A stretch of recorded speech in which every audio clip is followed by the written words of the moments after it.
It's very interesting. Economic development has always been about projects. It's been about, going to get the big auto plant or going to build a convention center. And that's a little bit like saying football is about the long bomb only. I mean, really, economic development is about building the conditions to have an innovative community. And so it's more about blocking and tackling than it is about throwing the long bomb. And so innovation is kind of like the hot catchword in economic development nowadays.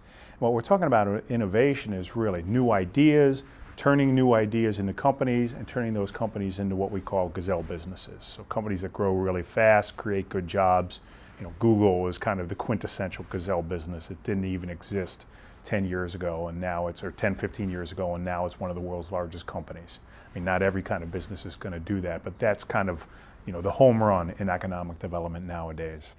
And so what's happening around many communities in the United States is they're interested in benchmarking and looking at how they're doing in terms of innovation. And that's where this concept of the innovation index comes in. And it really can be a report card, it can be a benchmark, a scorecard, however you want to measure it. But what you're really trying to do is get at how your community is doing in terms of these kinds of things. Are you creating people that are talented, that have skills, that have new ideas? Is it easy for people to start businesses? Is it easy for people to grow businesses? And then the last part of it, and again, we don't want to neglect that, is this a nice place to live? Is it a nice place where you want your kids to go to school? Is it, as we say, a place where you can live, work, and play?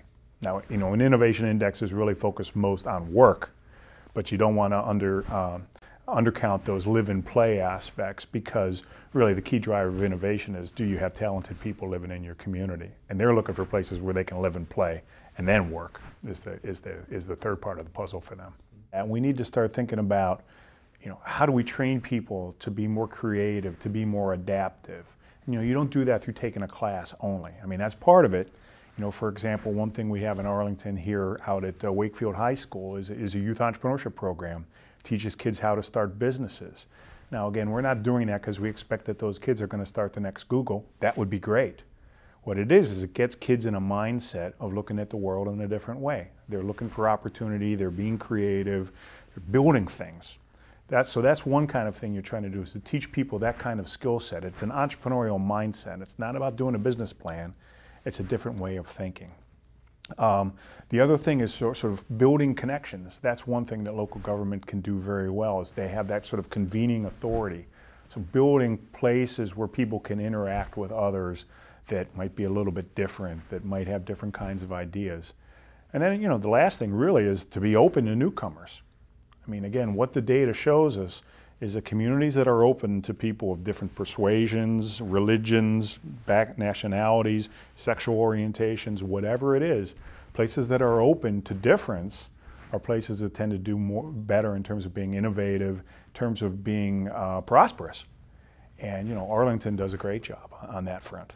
I think what's interesting is that citizen involvement is becoming more and more important, which sort of seems odd in a certain way. You think in globalization, things become bigger and citizen involvement becomes less important. It's actually the flip side of that, in that citizen engagement becomes much more important. And this is where social media and some of the new technological tools, the kind of things you do here, become so important, is that these are ways that people can get engaged in the process.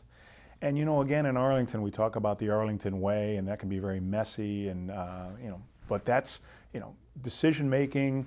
In a collective, in a collaborative decision-making structure is always going to be messy.